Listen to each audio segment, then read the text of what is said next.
क्या आपने कभी सोचा है कि एक गांव की शांति के पीछे कितनी डरावनी कहानियां छिपी होती हैं? चुरागांव एक ऐसा गांव जो अपनी सुंदरता के साथ साथ अपने खौफनाक रहस्यों के लिए भी जाना जाता है। यहाँ की हवेलियाँ, जिनके बारे में कहा जाता है कि वे रात के सन्नाटे में चीखती हैं, और जंगल जहाँ पर परछाइयाँ हमेशा घूमती रहती हैं।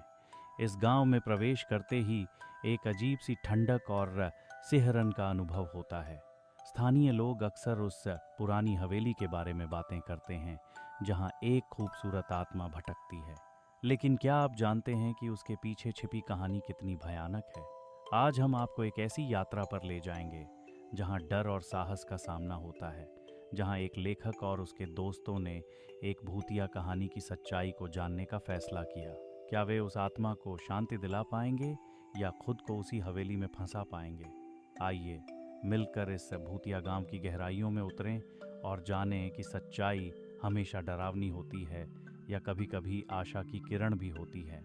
क्या आप डर के इस सफ़र में हमारे साथ चलने के लिए तैयार हैं? आइए कहानी शुरू करते हैं। चुरागांव एक छोटा सा गांव जो घने जंगलों और ऊंचे पहाड़ों के बीच बसा था।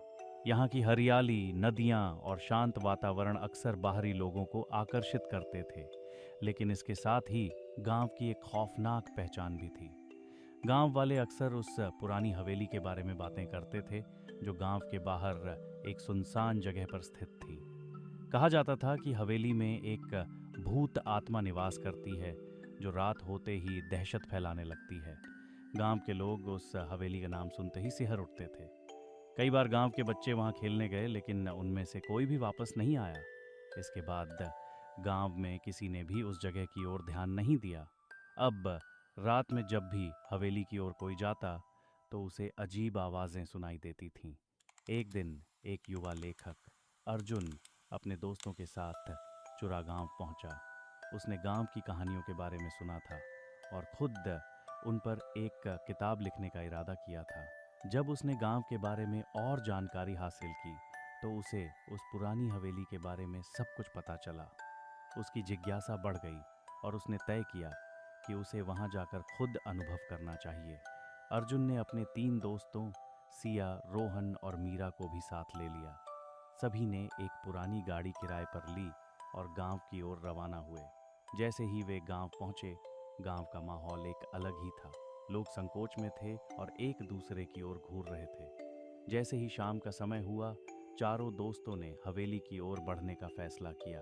हवेली के पास पहुंचते ही उन्हें एक अजीब सी ठंडक महसूस हुई। हवेली की दीवारें जर्जर थीं और खिड़कियों के शीशे टूटे हुए थे।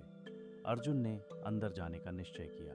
हवेली के अंदर जाते ही उन्हें एक अद्भुत खामोशी का अनुभव हुआ। दीवारों पर धूल की परत और फर्नीचर पर चादरें बिछी हुई थीं। चारों ने एक साथ मिलकर हवेली का पता लगाने का फैसला किया। जैसे ही वे अंदर गए, अचानक से एक तेज आवाज सुनाई दी। सभी घबरा गए। ये सिर्फ हवा का प्रभाव होगा, रोहन ने कहा। लेकिन अर्जुन ने कहा, नहीं, मुझे लगता है कि हमें जांच करनी चाहिए। सभी ने अपनी हिम्मत जुटाई और आवाज की ओर बढ़ने लगे। जैसे ही वे एक कमरे के पास पहुंचे, उन्हें वहां एक पुरानी तस्वीर मिली।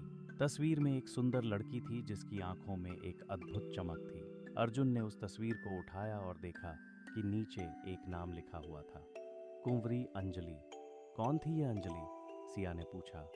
अर्जुन ने कहा, शायद हमें और जानने की जरूरत है। तभी उन्हें फिर से वही चीख सुनाई दी जो पहले सुनी थी। अर्जुन ने तय किया कि उन्हें गांव के बुजुर्ग से बात करनी चाहिए। वे गांव लौटे और एक बूढ़े व्यक्ति से मिले।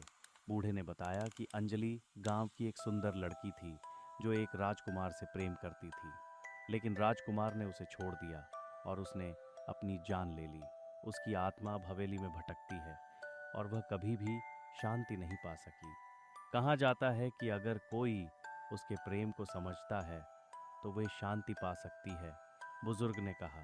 अर्जुन ने अपने दोस्तों को यह कहानी सुनाई और सभी ने तय किया कि उन्हें अंजलि की आत्मा को मुक्त करना होगा।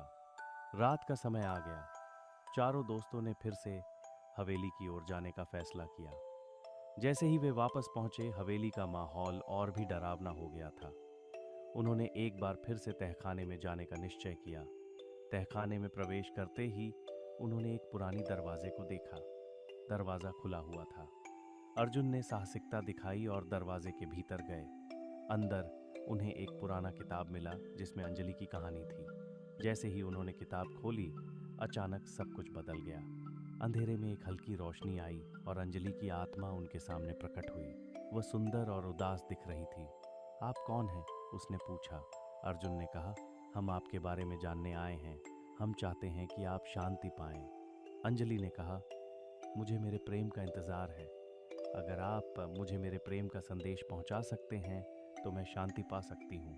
अर्जुन और उसके दोस्तों ने अंजलि के प्रेम का संदेश गांव के राजकुमार तक पहुंचाने का निश्चय किया।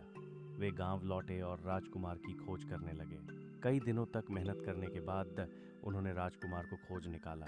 राजकुमार अब बूढ़ा हो चुका था और उसे अपनी गलती का एहसास हो चुका था। मैंने अपनी प्रेमिका को धोखा दिया, राजकुमार ने कहा। मैं अब उसे वापस नहीं ला सकता, लेकिन मैं उसकी आत्मा को शांति देने की कोशिश करूंगा। राजकुमार ने अंजलि के प्रति अपने प्रेम का इजहार किया और गांव के लोगों के सामने सच्चाई बताई। राजकुमार ने अंजलि की याद में एक समारोह आयोजित किया। गांव के लोग इकट्ठा हुए और अंजलि की आत्मा को शांति प्रदान करने के लिए प्रार्थना की। जैसे ही उन्होंने प्रार्थना की, अचानक चारों ओर एक हल्की रोशनी फैल गई। अंजलि की आत्मा ने उन्हें धन्यवाद कहा और धीरे धीरे अदृश्य हो गए। उस रात के बाद चुरागांव का माहौल बदल गया। लोग अब डरने के बजाय के पास जाने लगे। अंजलि की कहानी अब एक प्रेरणा बन गई थी। अर्जुन और उसके दोस्तों ने अपने अनुभवों को किताब के रूप में प्रकाशित किया, जिससे और लोग चुरागांव की खूबसूरत कहानियों को जान सकें। गांव अब न केवल डरावनी कहानियों का स्थान था, बल्कि प्रेम और साहस की कहानियों का भी गवाह बन गया था। चुरागांव में अंजलि की याद में एक नई शुरुआत हुई और गांव की पहचान बदल गई। यह कहानी केवल एक डरावनी दास्तान नहीं, बल्कि प्रेम, हिम्मत और आत्मा की शांति की कहानी है। अगर आपको भूतिया गांव की यह डरावनी कहानी पसंद आई तो सब्सक्राइब करना न भूलें। हमारे साथ जुड़े रहें और भी रोमांचक हॉरर कहानियों का आनंद लें जो आपको सिहरन महसूस कराएंगी। रहस्य और सस्पेंस की दुनिया में और गहराई से उतरें, क्योंकि रात हमेशा सुबह से पहले सबसे अंधेरी होती है। क्या आप अगले रोमांच के लिए तैयार हैं? अभी सब्सक्राइब करें।